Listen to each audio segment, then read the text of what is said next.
시편 139편 보도록 하겠습니다.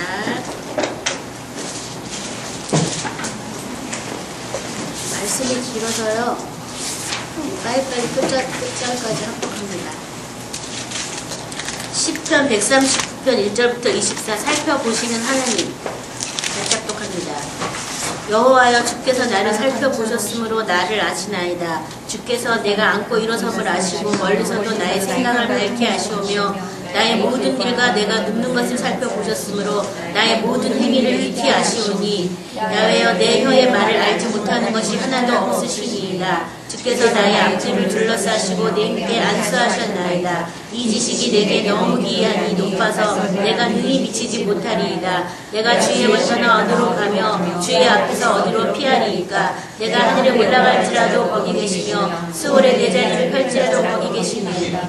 새벽 날개 펼치며 바다 끝에 가서 거주할지라도 거기서도 주의 손이 나를 인도하시며 주의 오른손이 나를 붙드시리이다. 내가 혹시 말하기를 흑암이 반드시 나를 덮고 나를 두른 빛은 밤이 되리라 할지라도 주에게서는 흑암이 숨기지 못하며 밤이 낮과 같이 비추이나니 주께는 흑암과 빛이 같음이니이다. 주께서 내 내장을 지으시며 나의 모태에서 나를 만드셨나이다. 내가 주께 감사함은 나를 지으심이 심히 기묘하심이라.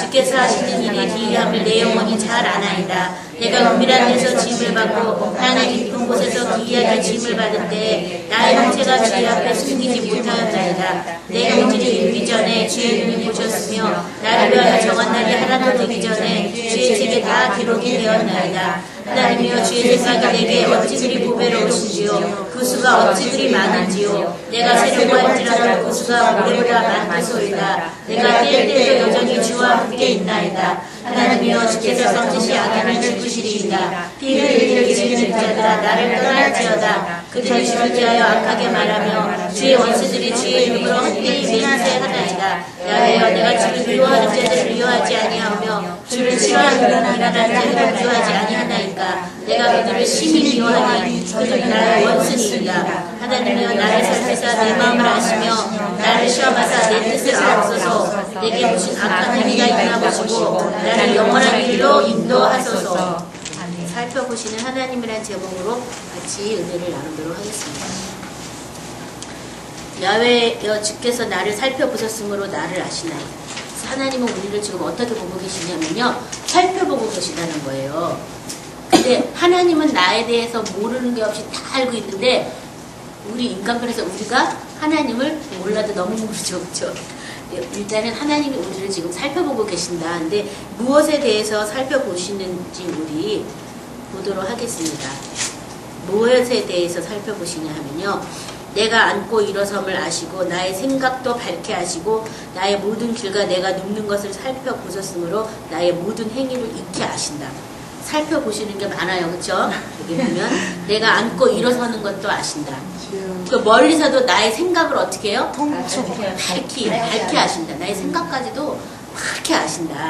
나의 모든 길과 내가 눕는 것도 살펴본다. 내가 이 자리가 좋을지, 저 자리가 좋을지, 여기서 누울지, 여기서 쉴지만 그런 것 같이도 하나님께서 어떻게 하냐면 다 살펴보고 계시기 때문에 나의 모든 행위를 그냥 아는 게 아니라 익히 아신다라고 되어 있습니다. 하나님은 우리에 대해서 모르는 것이 없을 정도로 다 알고 계시는데 그 마지막에 그 다음에 4절에 이 행위가 익히 어디로 가냐면 혀의 말로 가죠. 4절에 보면 야외여, 내 혀의 말을 알지 못하는 것이 하나도 없으시나요. 행동과 말을 하나님이 막 보고 아시고 그냥 보고 아시는 게 아니라 익히 아시는데 어떻게 아시냐면 살펴봐서 알고 있다는 거예요. 살펴봐서. 그 얘기는요, 나도 내 마음의 뜻을 알지 못하고 나도 내 생각을 알지 못하지만 하나님께서는 내 마음의 숨은 뜻이나 생각을 다 알려고 밝히게 알아본다는 거예요. 내가 지금 말은 왜 이런 말 하잖아요. 말은 우리가 안 좋은 말을 해도 마음은 좋은 뜻이 있었는데 왜 입에서 이렇게 이상하게 나오지? 오리가 날 때가 있잖아요. 사고처럼. 그래서 나 이 말 하려고 그런 게 아닌데 나 왜 갑자기 이런 이상한 말이 나지만 그렇게 할 때도 있잖아요. 그렇죠?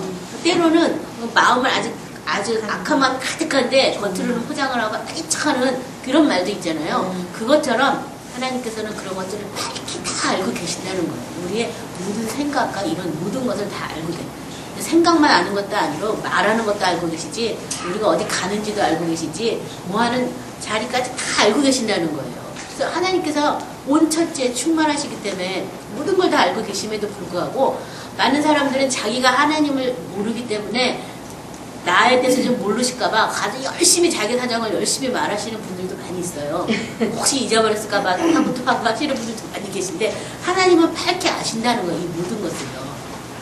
다만 내가 내 행동을 모르고, 내가 내 말을 모르고, 내가 이 자리가 앉아야 될 자리인지 이 자리가 누워야 될 자리인지 내가 그걸 모르고 행동하기 때문에 하나님께서 그런 것들을 밝게 아신다라고 쓰여 있어요. 왜 내가 그런 행동을 하는지, 그런 말을 하는지, 내가 거기가 좋다고 여겨지는지 왜 내가 그걸 모를까요?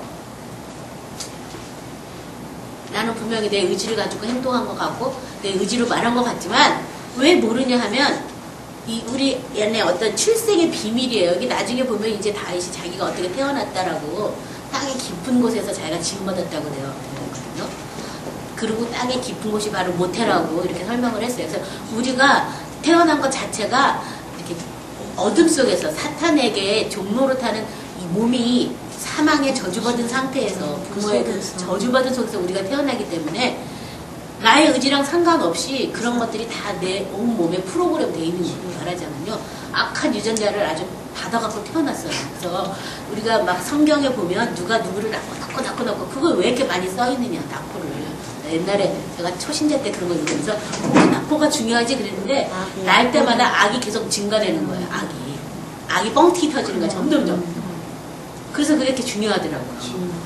그래서 그런 어떤 죄의 흥지를 누구든지 전부 다 갖고 태어났기 때문에 내가 원하는 대로 살고 싶어도 원하는 대로 못 살고, 내가 이 길이 좋은 길인지 뭔 길인지도 모르면서 막 헤매고 돌아다니는 거예요. 그래서 그것을 목자 없는 양같이 강야를 헤매고 다니는 걸로 표현을 하셨거든요.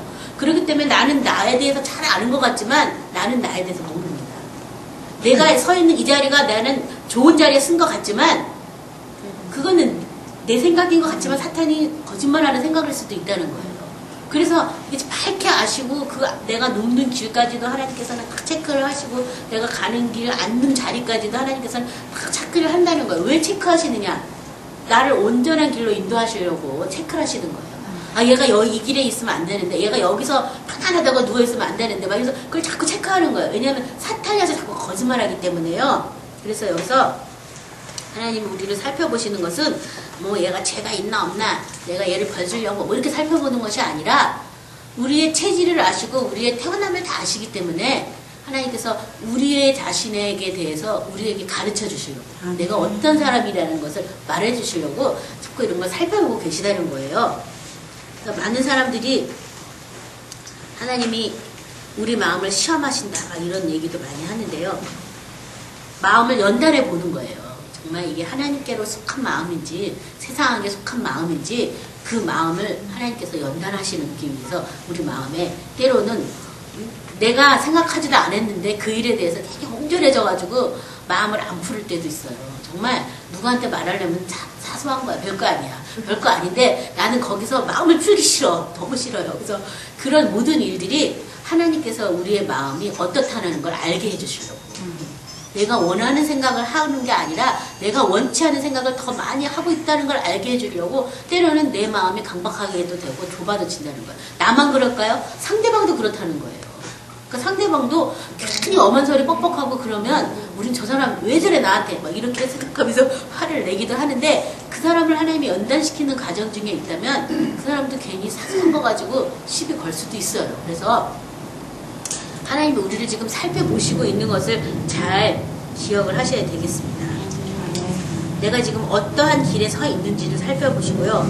내 생각이 어떤 생각을 하고 있는지도 살펴보시고요. 또 내가 눕는 것이 어디를 내가 편안하게 생각하고 누우려고 하는지도, 누울 자리 보고 발뻗어라 막 이런 것도 있는데 그런 것들도 하나님께서 다 살펴보고 계시다는 거예요. 그래서 온전한 것이 아니라면 그것을 자꾸 수정하고 온전한 길로 나가도록 자꾸 우리를 연단하신다는 것을 우리가 알 수 있고요. 마지막에 우리의 혀의 말도 하나님이 알지 못하는 것이 하나도 없다고 하신 것처럼 내 말도 하나님이 다 알고 계세요. 그러니까 내가 이렇게 사람들한테 이렇게 자꾸 이렇게 물어봐요. 상태를.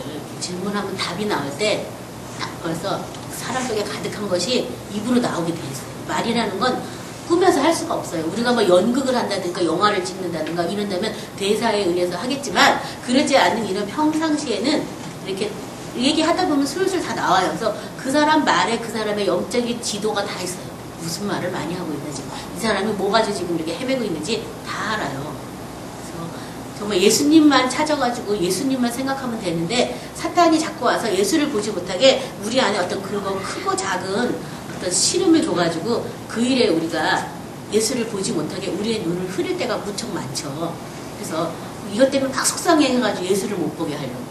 그런 어떤 혼미 가운데도 많이 빠져 있거든요. 그래서 누가 나를 영적으로 진단해 주기를 기다리지 말고 내가 내 입에 하는 말을 잘 생각해 보세요. 내가 무슨 말 지금 하고 있나.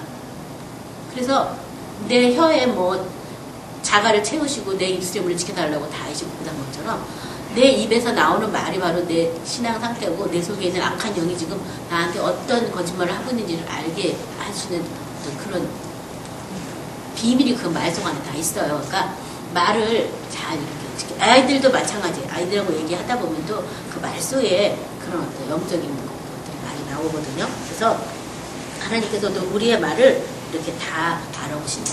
또 하나님의 말씀이 히브리서 4장 14절에 보면 말씀이 와가지고 이렇게 흥과 영과 간절을 벌써 찔러 쪼개잖아요. 말이 와서 쪼개잖아요. 하나님 말씀이. 그래서 결국에는 히브리서 4장 13절에 지으신 것이 하나도 그 앞에 나타나지 않음이 없고 만물이 벗은 것 같이 드러납니다. 말씀 앞에 만물이 벌거벗은 것처럼 하나님 말씀 앞에 다 드러나는 것처럼 이 말이라는 것이 굉장히 많은 능력이 있어요. 우리가 하나님의 형상이 있기 때문에 내가 했던 어떤 사소한 말 한마디가 상대방을 완전히 발가벗길 수도 있고요. 또 상대방을 이렇게 멋있게도 이렇게 다 포장해줄 수도 있잖아요. 그것처럼 이 말이라는 게 굉장히 중요한데 내가 하는 말이 다가 아니고 사탄이 시켜서 하는 말도 무지하게 많다는 거예요. 그래서 옛날에 저희 남편 때문에 막 맨날 남편이 몸 만만하면 내가 바로 천국에서 지옥으로 바로 내려가고 말로 제가 연달을 많이 받았었는데요. 나는 그 말을 그 사람이 하는 건지 알고 그래가지고 그렇게 속상해서 지가 뭔데 나한테 저렇게 말합니까? 막 이러면서 제가 굉장히 속상했어요. 근데 나중에 보니까 그 사람은 나중에 또 내가 당신 그렇게 말했잖아 이러고 막 따지면 언제 말했지? 내가 죽으려고 그 말했나? 또 막 이러고 오리발을 내면서 참 생각하기도 편하다. 잊어버렸다면 그만이구나. 나는 그 한마디 말에 마음에 그냥 돌이 하나 탁 들어와가지고 때로는 비수가 하나 딱 꽂혀가지고 잊혀지지가 않는데 본인은 자기가 한 말도 기억을 못하면서 내가 그 말을 했나? 내가 맞아 죽이려고 그 말을 했나? 왜 그랬지? 이러면 정말 내가 지금 뭐 하는 건가 이런 생각이 드는 거예요. 말한 사람이 잊어버린 말을 나는 가슴에 품고 그렇게 아파한 걸 생각하면 화가 나더라고요. 근데 깨닫고 나서 보니까 그 말은 그 사람이 한 게 아니라 사탄이 그 사람의 입에 둬서 그 말을 하게 한 거예요. 그런 말들에 우리가 많이 놀아나요. 그래서 어떤 상대방의 말이 자꾸 나를 괴롭힌다면 누가 그 말을 자꾸 시키냐 이 사람한테. 사탄이 그 사람을 통해서 내 마음을 막 경록해 하고 내 마음을 막 이렇게 심사를 뒤틀리게 해서 예수님을 보지 못하게 하려고 그 사람은 하나님의 통로로 쓰이는 게 아니라 죄송하지만 사탄의 통로로 쓰이는 거죠. 그래서 나를 괴롭히는 거예요 지금. 근데 그 말에는 아무 능력이 없거든요. 그 말은 좋은 말도 아닌데 새길 것도 없고 무시해버리면 되는데 내 속에 악이 딱 짝을 하게 되면 새기는 거예요. 그때부터 그 말을. 내가 이 말을 저도 그런 적 많이 있어요. 이 다음에 써놨다 내가 써먹어야지 막 이러면서 나도 똑같이 갚아준다. 내가 진짜 내가 대리받았는데 말로 갚아야지만 내가 그 말을 막 벼르고 내 마음에 품고 있었던 적도 있었거든요. 왜냐면 내 속의 악이 그걸 갖다 이제 또 막 결탁을 하는 거예요. 그래서 그런 말들은 하나도 하나님께로부터 온 말들이 아니라는 거예요. 나의 의지랑도 상관없이 나온 말이라는 거예요. 사탄이 와가지고 그 사람 속에서 그런 말을 주는 거예요. 그래서 그 말에 대해서 먼저 우리가 자유해져야 돼요. 그래서 악한 말은 들으면 반응도 보이지 말아야 돼요. 그래서 그런 순간순간 나 죽었어. 그리고 딱 선포해버려야 돼요. 그래서 그 말을 내가 반응을 보이지 않아야 내 속사람도 강건해지고 튼튼해지거든요. 그래서 이렇게 하나님이 내 혀의 말을 다 아시는 것처럼 다른 사람의 혀의 말도 다 알면서 하나님께서 그렇게 하시는 이유가 우리 안에 그 악이 항상 공존해서 우리를 하나님의 생명이 별로 못 하게 이렇게 혼미케 하기 때문에 그런 것을 계속 살펴보시는 거예요. 그래서 저는 나중에 이게 남편의 본심이 아니었구나. 이게 남편의 입에 말이 아니었구나. 사탄이 넣어준 말을 그냥 이렇게 한 거구나. 근데 내가 거기 사탄한테 너무 사탄의 이 거짓말에 내가 너무 많이 놀아놨구나. 생각하니까 화가 나더라고요. 내가 이렇게 많이 속다니. 그래서 내가 이제 더 고차원적으로 나가기로 했어요. 그래서 이제 그런 말을 할 때마다 아유 똑같은 말인데 왜 그렇게 해 이러면서 말을 바꾸기 시작했어요. 이제 그전에는 그 말로 제가 막 치명타를 입었다면 당신 좋은 말이 많잖아. 왜 표현을 그렇게 해? 표현을 이렇게 바꿔봐 이러면서 말을 자꾸 고쳐주기 시작해요. 그러니까 이제는 그 말이 자꾸 바뀌더라고요. 이기는 자가 되더라고요. 나중에 본인도 나도 자꾸 그렇게 말하는지 모르겠어. 내가 이 말을 고쳐야 돼. 막 자기도 그러더라고 나중에는. 그러니까 본심이 아닌 상태에서 그런 말을 했기 때문에 그래서 우리가 하나님이 이렇게 살펴보시는 이유를 알으셔야 되겠어요. 왜 나를 이렇게 지금 살펴보고 있는지. 그래서 지금 하나님께서 자기 앞뒤에서 안수하셨는데 이 지식이 내게 너무 기이해서 내가 능히 비치지 못한다고. 하나님이 자기 앞뒤에 둘러서시고 안수까지 하셔서 하나님이 우리에 대해서 지금 나를 살펴보신 하나님이 나에 대해서 지금 알려주시는 거예요. 그래서 알게 됐는데 뭘 알게 됐냐 하면 7절부터 이제 쭉쭉 알게 된 거예요. 내가 주의 행을 떠나 어디로 가면 주의 앞에 어디로 피하나이까. 주께서 나와 함께 계시는데 뭘로 계시냐면 영으로 나한테 함께 계시는구나. 벌써 다윗은 일찍이 주의 영이 나와 함께 있는 것을 알게 되었고 주의 영이 내가 어디를 가도 나와 항상 늘 같이 계신다는 걸 알고 있어요. 다윗이 시편 16편에서도 내 앞에 주를 모신다고 내 우편에 그가 계심으로 내가 기뻐한다고 자기 항상 앞에 주의 영을 모시고 다녔잖아요. 다윗은. 그렇죠? 그렇게 항상 하나님을 인정하고 다닌 거죠. 그래서 내가 어디를 갈지라도 주의 영이 나와 함께 계신다. 내가 주의 영을 떠나 어디로 가겠느냐. 에레미야 23장 24절에 보면 나는 천지에 충만하지 않느냐 하느냐 말씀하셨거든요. 그래서 하나님은 온 천지에 충만하시는 거예요. 내가 하나님을 인정하면 그곳에 하나님이 계시는 거지 내가 하나님을 인정하지 않기 때문에 하나님이 나와 함께 있지 못하는 거예요. 그래서 기도 시간조차도 하나님을 인정하셔야죠. 지금 나와 함께 기도하시는 그분을 내가 인정하고 기도한다면 어떻게 기도가 중노동처럼 하냐고요. 저는 막 그렇게 말해요. 기도는 노동입니다. 막 이런 얘기 하시는 분들 있잖아요. 그런 얘기 들을 때마다 막 화가 나더라고요. 어떻게 기도가 노동이면 어떻게 하냐고. 우리가 기도는 호흡이다 이런 말도 하잖아요. 호흡을 노동처럼 하면 그거는 거의 숨 끊기는 사람 얘기 아니에요. 호흡은 뭐냐면 자연스러운 거고 호흡은 막 내가 의지로 쏟아 하는 게 아니잖아. 호흡은 그냥 들숨과 날숨을 그냥 내 의지와 상관없이 하는 게 호흡이잖아요. 기도라는 것이 나의 의지와 상관없이 주님의 그 어떤 임재 가운데 주님과 같이 대화하고 교제 나누는 이렇게 너무 이렇게 좋은 거라 숨 못 쉬고 우리가 못 사는 것처럼 계속 그렇게 하는 게 기도가 돼야 되잖아요. 그것처럼 주님이 나와 함께 있다는 사실을 늘 인정하셔야 돼요. 내가 어디에 가도 주의 영이 항상 나랑 같이 계시는데 하물며 내가 기도의 자리에 나온다면 주의 영이 아예 나에 꼭 붙어 계시죠. 하나님께 누가를 대상으로 우리가 기도하겠어요. 하나님을 대상으로 기도하시는데 그래서 이렇게 주의 영을 내 앞에 늘 모시고 주님이 계신 그곳에 내가 어디를 가도 주님이 나와 함께 있다. 내가 주의 앞에서 내가 피하지 못한다.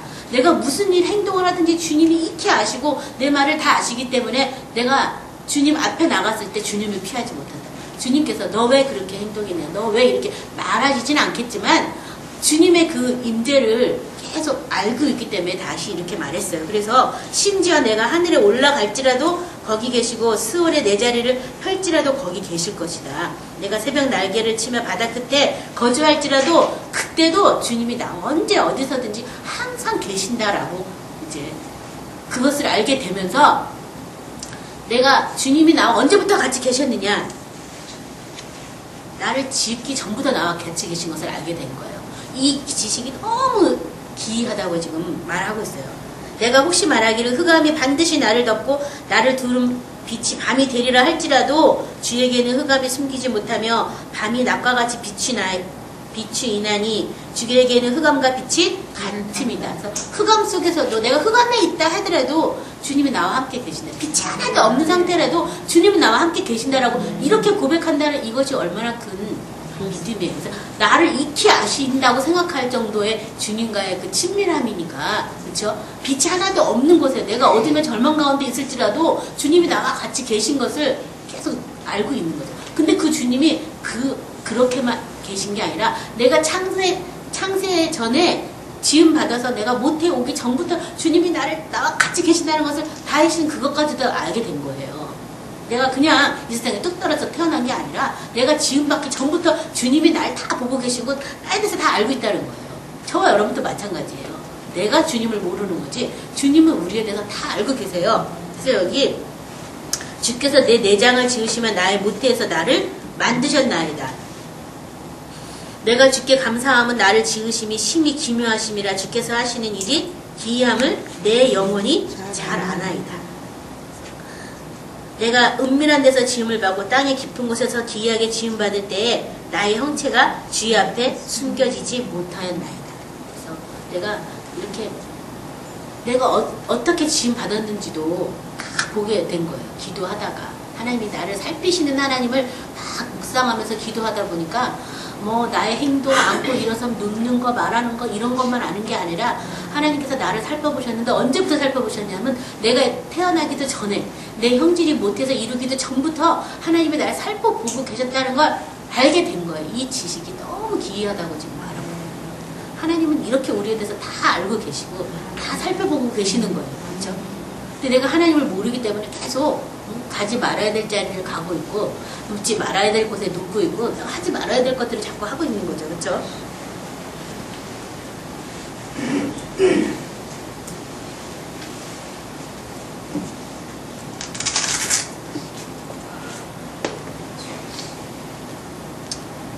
제가 말씀을 많이 찾아왔는데 말씀이 너무 많아가지고 제가 그냥 쑥쑥 넘어갔거든요. 욥기 10장 11절에서 12절 보도록 하겠습니다.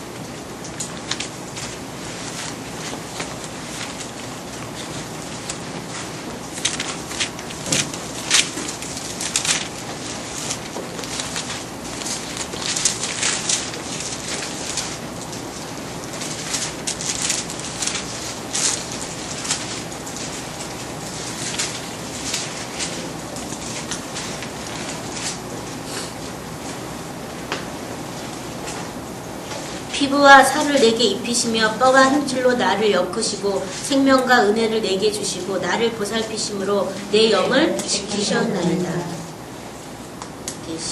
욥기에서도 이렇게 하나님의 창조 역사가 많이 나오고 있는데요.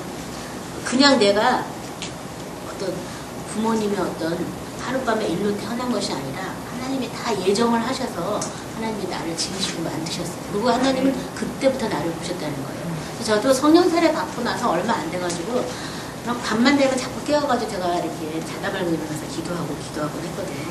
근데 한날은 기도를 하는데 여태까지 하나님이 나를 이렇게 지켜주신 것에 대해서 이제 가르쳐 주시더라고요. 나는 내 힘으로 살았다고 생각했는데 어렸을 때부터 그 위험의 순간순간마다 하나님이 나를 지키신 것을 떠올리게 해주시는 거예요. 제가 그때 너무나 하나님 그때부터 나를 알고 계셨구나. 나는 하나님을 몰랐는데 그때부터 나를 지키고 계셨구나. 내가 막 죄악에 빠지려는 순간 딱 발자국을 옮겨주시고 막 그런 일이 한두 번이 아니더라고요. 그래서 제가 그때 정말 엄청 충격을 받았어요. 그러시면서 그때 하신 말씀이 그때 이렇게 우리 집 베란다에서 이렇게 보면은 우리 집 앞동에 이렇게 건물이 없었어요. 그리고 이렇게 유채꽃이 쫙 펴 있었거든요. 그래서 좀 하늘이 보였는데 이렇게 나무로 하늘을 보면서 제가 하늘을 봤더니 별이 반짝반짝했어요. 그날 이제 새벽에 별이 반짝거렸는데 너 저 별빛에 대해서 알고 있냐고. 그래서 모른다고. 그냥 별빛이지 뭐냐고 그랬더니 네가 보는 저 별빛은 진짜 별빛이 아니라는 거예요. 그래서 이게 뭔 소린가 했더니 별이 몇 강년 전부터 빛을 발해서 지구에 도달하는 시간이 있잖아요. 그 벌써 이미 지나간 빛을 내가 보고 있다면서 네가 보고 있는 이것이 실상이 아니다라고. 그것은 허상이다라고. 그렇게 저한테 가르쳐 주시면서 하나님 말씀이 실상이라고. 그래서 제가 그때 그렇구나. 내가 뭘 본다고 한 것이 다가 아니고 내가 뭘 듣는다고 하는 것이 다가 아니구나. 내가 살고 있는 이 세계가 온전한 것도 아니고 나는 지금 이제 저 별을 보는 것처럼 허상을 보고 있구나. 그런 어떤 깨우침을 저한테 그때 주셨거든요. 그래서 내가 사는 것도 다 내가 뭐 잘나가지고 산 것도 아니었구나. 다 하나님의 보살핌과 은혜 안에 살았고 내가 모르는 것이 훨씬 더 많구나. 그래서 이제 그때 내가 뭔가 좀 똑똑하고 내가 뭘 좀 알 수 있고 하다는 그런 생각에서 많이 이제 벗어난 거예요. 내가 아는 게 정말 너무나 없구나. 모르는 것밖에 없구나. 보는 것도 이게 본다고 하는 것이 죄가 더했다고 내가 보는 거 이 자체도 내가 실상을 보고 있는 게 아니구나. 어떤 허상을 보면서 내가 이렇게 좋아하고 있구나. 그러면서 어떤 참된 것들을 제가 막 그때부터 찾게 됐거든요. 그것처럼 하나님께서 우리를 이렇게 잘 살펴보시고 지켜보시고 있다는 거예요. 우리가 이런 건물도 지금은 이렇게 번듯하겠지만 100년 지나도 이 건물이 있을까요? 우리가 예배드렸던 예배 장소가 이 기도처가 그대로 있을까요? 그렇지 않다는 이런 것들은 온전한 게 아니고 영원한 게 아니라는 거예요. 그냥 우리가 거쳐 지나가는 나그네 같은 인생들의 장막 거쳐 지나가는 어떤 장막이 뿐이지 온전한 게 아니라는 거예요. 하나님은 우리에게 더 온전한 것을 주시기 원하시고 온전한 것에 거하게 해주시려고 예수님을 보내주셨기 때문에 예수님 안에서 우리가 그런 것들을 찾기를 원하시죠. 그렇죠? 그래서 다윗은 이렇게 자기가 창조된 것에 대해서 하나님이 내가 땅의 깊은 곳에서 내가 은밀한 곳에 내가 지음받았다. 내가 모태에서 내가 내 형질이 이르기 전에 하나님이 나를 다 보시고 주의 책에 나의 일생을 다 기록했다라고 써있다면 저 여러분은 뭘 얘기해야 되겠어요 이제요. 내가 어떻게 다시 태어났는가. 예수 그리스도의 십자가의 공로로 내가 다시 태어났으며 내가 그 십자가에서 뭘로 다시 태어났는가.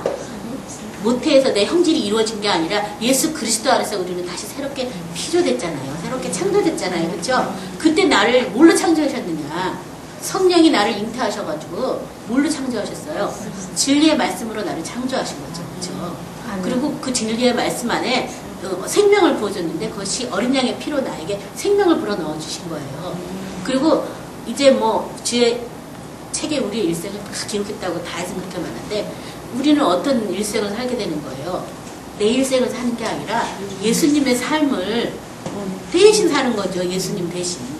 그런 삶으로 완전히 우리의 삶의 방향이 달라진 거예요. 다윗이 이렇게 하나님을 알고 노래했다면 우리도 이제 새로운 피조물로 하나님 앞에 거듭난 그런 어떤 새 노래들을 하나님께 노래해야죠. 시편처럼. 하나님 내가 다시 태어났을 때는 내가 이렇게 못해서 태어난 게 아닙니다.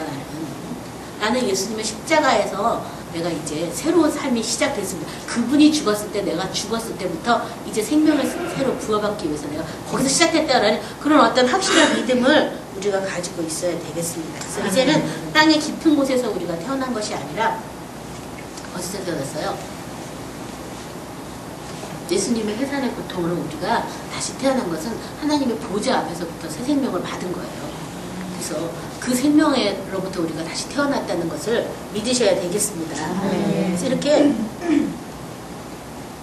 정말 제가 이렇게 다시 시편을 이거를 읽으면서 다윗은 어떻게 이렇게 하나님에 대해서 자기 이렇게 기이한 생각들을 다 알게 됐을까? 자기 생각을 다 아는 걸 어떻게 알게 됐으며 그걸 어떻게 다 알고 또 자기가 어떻게 태어났는지조차 다 알고 있었을까? 우리는 뭐 그냥 부모님이 어찌하다 보니까 태어났지 뭐 그걸 뭐 더 생각하고 있어 이러고 생각하고 있는데 이렇게 다윗은 하나님의 어떤 창조적인 그런 어떤 능력을 이렇게 맛보고 알고 있었어요. 그래서 저와 여러분도 그리스도 안에서 새로 창조된 하나님의 능력이 우리를 살리셨다는 것을 아셔야 되겠습니다. 시편 56편 8절 보도록 하겠습니다.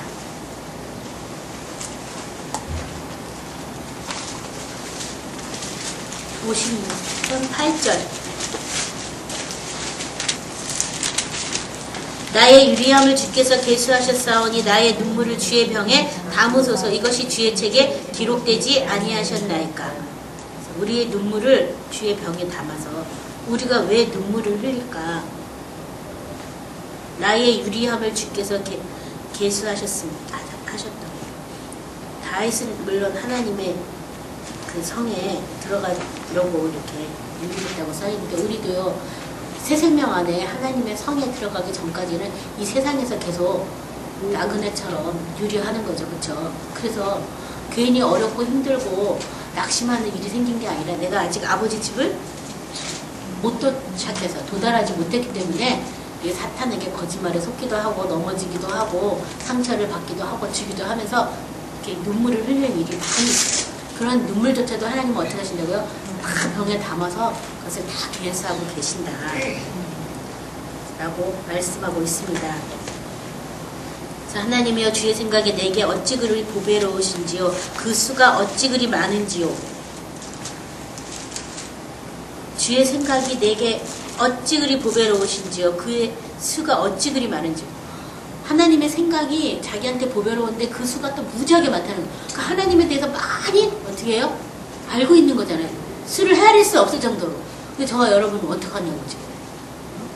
성령을 통해서 예수님이 우리 안에 오셨음에도 불구하고 잘 모르는 이유가 뭐냐고. 제가 많이 읽으면서 내가 정말 성령 세례 받은 지 이제 20년도 넘었는데 내가 정말 하나님에 대해서 이렇게 모르는 게 날마다 더 많다는 것도 모르는, 이것이 정말 하나님에 너무 죄스럽다고 막 그것을 제가 회개했거든요. 이렇게 막 다윗처럼 담대하게 내가 하나님에 대해서 아는 게 너무나 많다고, 그 정말 귀하다고 이렇게 말할 정도로 뭐 그런 게 별로 없는 거예요. 은혜 받은 거 외에는 그렇게 많지가 않은 거예요. 근데 내가 왜 많지 않은가 생각해 봤어요. 하나님을 사랑하지 않기 때문에. 알려고 하지 않는다는 거죠. 사랑하지 않기 때문에.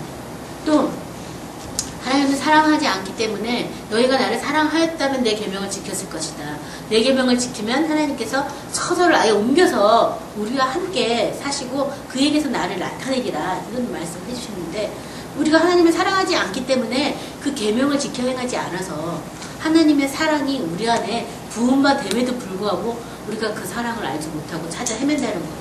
그래서 제가 참, 예수님께서 내가 이제 알았는데 너희 속에 하나님 사랑하는 것이 없는 것을 알았다고 말씀하신 대로 정말 내가 정말 하나님을 사랑하는 것이 너무나 없구나, 그것을 깨달았어요. 그래서 올해는 더 많이 이제 하나님을 사랑해서 하나님을 알게 해달라고 기도를 할 건데요. 하나님의 능력이 이미 우리 안에 왔는데도 우리가 알지 못하는 게 하나님을 사랑하지 않아서 그 계명대로 살지 않기 때문에 그 능력을 모르는 거죠. 그렇죠? 그렇다면 우리가 무슨 일을 먼저 해야 되겠어요? 계명대로 사는 일을 먼저 해야 되지 않겠어요? 다른 어떤 일보다도 계명대로 사는 일을 내가 먼저 해야 되죠. 그래야 예수님의 생명 안에 자꾸 거하게 되고 예수님의 생명이 내게 자꾸 부어져서 예수님의 생명을 부어주신 하나님 아버지도 우리가 점점 알게 돼 있어요. 그래서 많은 사람들이 하나님 아버지께 가는 길이 예수라는 것은 알고 있지만, 아버지를 아는 것은 뭐 믿습니다로 아는 게 아니라 아들과 아버지의 소원대로 계시받은 자 외에는 아버지를 알 자가 없다고 말씀하셨기 때문에 예수님으로부터 아버지를 계시받아야지만 아버지를 알 수 있거든요. 그래서 아버지를 알기를 기도해야 되는데 그러지 않는다는 거예요. 이름만 아버지 덜렁 불러놓고 그 다음에 그냥 알기도 원치도 않고 알고 싶지도 않고 내 문제는 해결해 주십시오, 뭐 이런 식으로 잘못된 신앙생활 많이 하고 있죠. 그래서 이렇게 다윗은 하나님에 대한 생각이 어찌 그렇게 보배로운지 자기한테 가득하다고 이렇게 말하면서 내가 세려고 할지라도 그 수가 모래보다 많도소이다. 너무 살려도 셀 수 없을 정도로 하나님의 그 기이한 생각들을 많이 알게 된 거예요. 이렇게 알게 된 것은 주께서 자기를 안수하셨기 때문에 알게 된 거예요. 자기를 살피시는 하나님에 대해서 이렇게 하나님이 날 살펴보셨고 가끔 말하면서 막 기도하고 막 감격하고 하나님이 내 입에 말 다 이렇게 하니까 하나님께서 와서 안수해 준 거예요. 전후에서 안수해 주시니 이게 정말 귀하고 놀라요. 그래서 하나님에 대해서 하나님을 알게 해주시는 분은 하나님이시는 거죠. 사람이 아니라는 거예요. 그래서 하나님을 알려고 사람 붙잡지 마세요. 하나님을 붙잡아야 돼요. 하나님의 성령이 하나님을 알게 해주시려고. 성령은 하나님의 깊은 것도 통달하고 계시잖아요. 그래서 성령을 통해서 우리가 하나님을 아는 것이고, 나는 나의 영을 통해서 나를 아는 거예요. 내가 나를 알지 못해요. 내가 왜 이런 부분에서 자꾸 오작동이 나는지, 내가 왜 이런 부분에 대해서만 민감하게 반응을 하는지, 아니면 이 부분에 대해서 내가 이렇게 넉넉히 있는지 나는 나에 대해서 모릅니다. 누가 알고 있냐면 나의 영이 알고 있고, 나의 영을 일깨워서 하나님 앞에 온전케 인도하시는 분은 성령님이시죠. 그렇죠? 그래서 성령과 연합돼서 우리가 기도 생활을 하면서 그런 비밀한 것들을 우리가 아셔야 되겠어요. 그래서 시편 다시 우리 갑니다. 9절부터.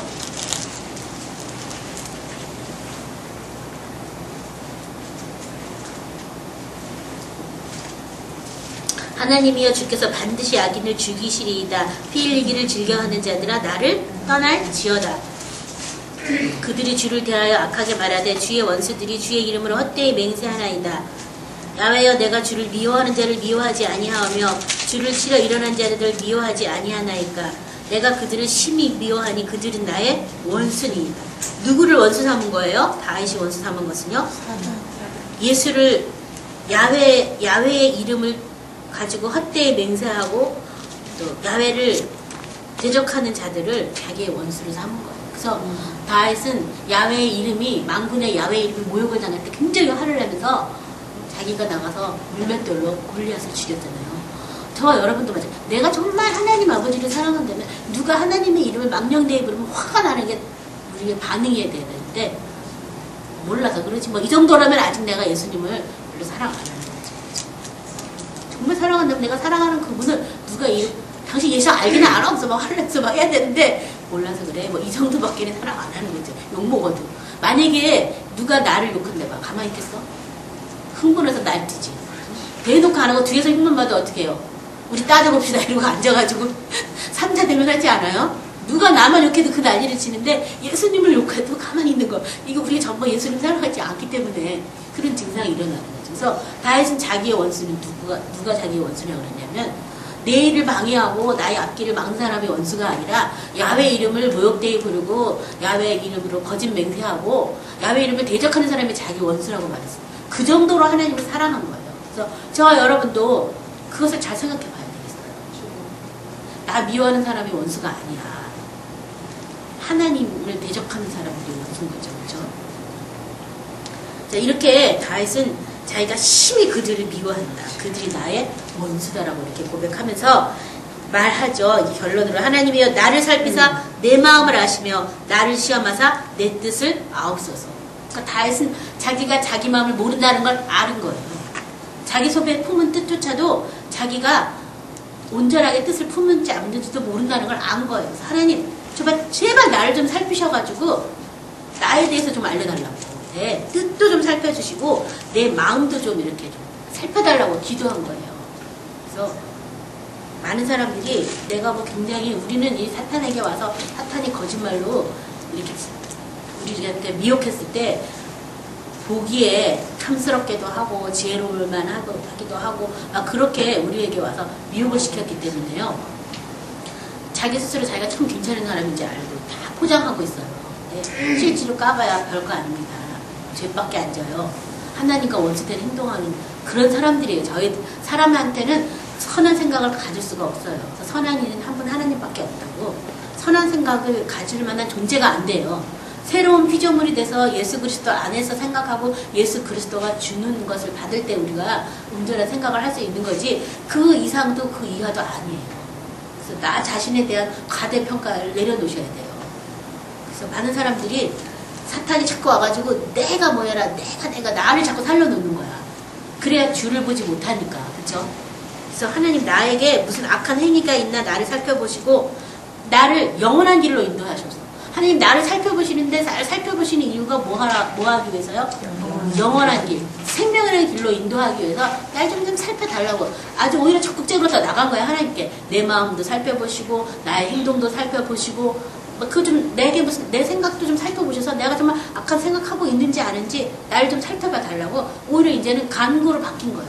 하나님께 날 살펴보시는구나 감사하다가 나중에 오히려 이렇게 살펴달라고. 자기의 태어남이 벌써 악이고 죄악이고 날 생각하는 것들이 하나님 앞에 온전하지 않기 때문에 이런 것들을 고쳐달라고 이렇게 기도했어요.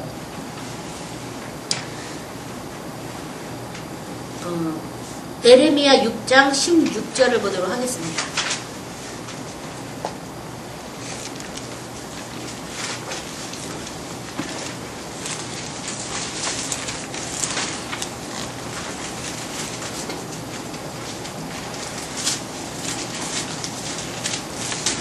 야훼께서 이와 같이 말씀하시되 너희는 길에 서서 보며 옛적 길 곧 선한 길이 어디인지 알아보고 그리로 가라.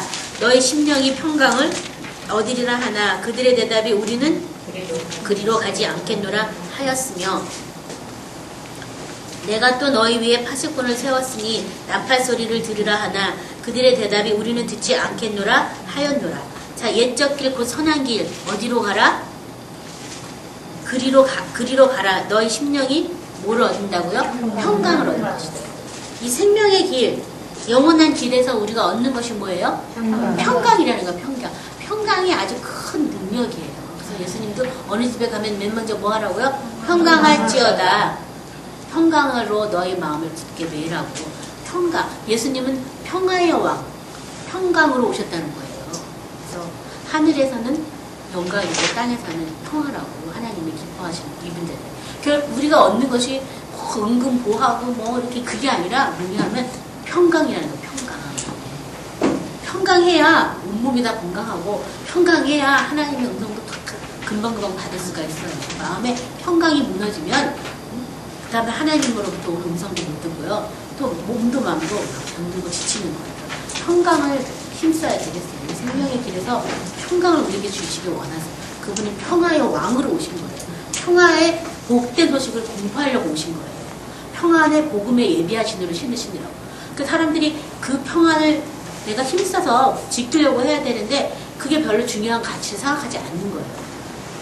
돈을 쫓아가고 뭐 딴 거 쫓아가느라고 평안 안 가겠다. 아까 여기 나온 것처럼 그리 안 가겠다. 우리는 이렇게 얘기하는 거예요. 그렇죠? 평안의 길로 가셔야 되겠습니다. 왜냐하면 이 평안은요. 사탄의 세력이 떠난 간 평안이거든요. 그렇기 때문에 세상에서는 줄 수도 없고 맛볼 수도 없는 평안이에요. 그래서 그것이 옛적 길, 평안한 길, 선한 길이라고 얘기하고 있어요. 그 참된 평화를 얻으셔야지 돼요. 마음 안에서. 그래서 사탄이 거짓말해도 넘어가지도 않고 속지도 않고 사탄의 계계에 대해서도 다 알아서 반응 보이지 않는 그래서 주님과 나와의 관계 안에서 계속 이렇게 평화한 그런 상태가 돼야지 생명이 자꾸 이렇게 흘러나가지 않겠어요. 그렇죠? 마지막에 말씀 하나 더 보겠습니다. 시편 26편 2절입니다.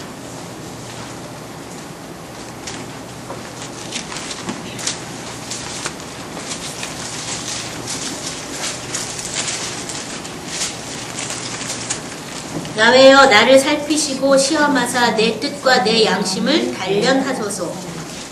야훼여 나를 살피시고 시험하사 내 뜻과 내 양심을 단련하소서.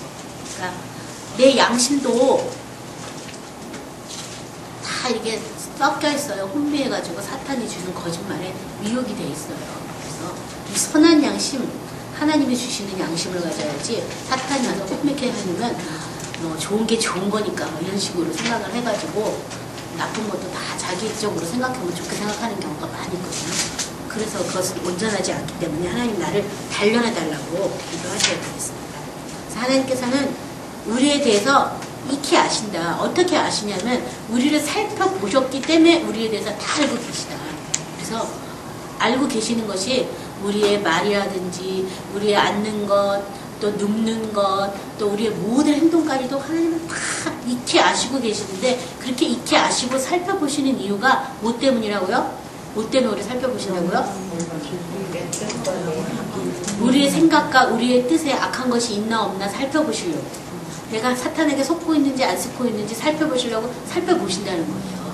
그래서 하나님에게 나의 뜻을 가르쳐달라. 내 속에 품은 뜻이 어떤 건지 알려달라고 기도하시고 내 마음이 어떤 상태를 누구한테 물어봐야 돼요? 하나님께 물어봐야 돼요. 나는 나에 대해서 몰라요. 나는 나에 대해서도 모르는 사람이 어떻게 딴 사람에 대해서 알겠어요? 모르잖아요. 그렇죠? 그러니까 내가 딴 사람을 평가하고 딴 사람에 대해서 판단하는 그조차도 참 위험한 일이라는 거예요. 왜냐하면 하나님의 성령이 그 사람을 판단해주고 하나님의 성령이 그 사람에 대해서 가르쳐주었다면 그건 온전한 거지만 그렇기 전까지는 내가 나의 어떤 잣대로 자꾸 판단하고 하기 때문에 결국은 내가 힘이 없어요. 힘들어요. 자꾸 판단하느라고. 그러니까 주님께 나를 판단해달라고 맡기고 주님께 내 생각을 알아달라고 맡겨야지 주로부터 이 모든 세계가 새로 시작돼서 주로부터 말미암고 사는 거니까 일단 그것에 대해서 우리가 이렇게 잘 살펴보시는 주님 앞에 나가신다면 다른 사람하고 뭐 할 시간이 없어요. 솔직히 또요. 다른 사람이 막 나한테 시비 붙여도 아우 나 몰라. 난 내 뜻도 알 수 없어. 난 내 마음도 알 수 없어. 나 지금 이거 해야 돼. 막 이러면서 주님 앞에 자꾸 나가서 그것을 살피는 하나님과 함께 해야 되니까 다른 사람에 대해서 이렇게 화를 내거나 그럴 제대로만 한다면 반응을 보이는 횟수가 그렇게 많지는 않게 되거든요. 그래서 다윗처럼 딴 사람이 나를 힘들게 해서 기도하는 게 아니라 그냥 그런 일이 하나도 없더라도 하나님 내 마음을 살펴달라고 내 속에 무슨 악한 생각이 있는지 나를 좀 연단시켜달라고 그런 기도를 해야 되겠죠. 그렇죠? 오늘 말씀을 생각하면서 기도하실 때 우리를 살피시는 하나님 앞에 먼저 당사 기도하시고요. 그 다음에 내가 어디로 가든지 주의 영이 나와 항상 함께 계세요. 내가 주의 영을 피할 수가 없어요. 내가 어떤 음부에 가도 거기 계시대잖아. 그쵸? 바다 끝에 거주할지라도 거기 계시대잖아요. 주님이 항상 나와 함께 계세요. 근데 내가 함께 계시는 그분을 늘 인정하셔야 되겠어요.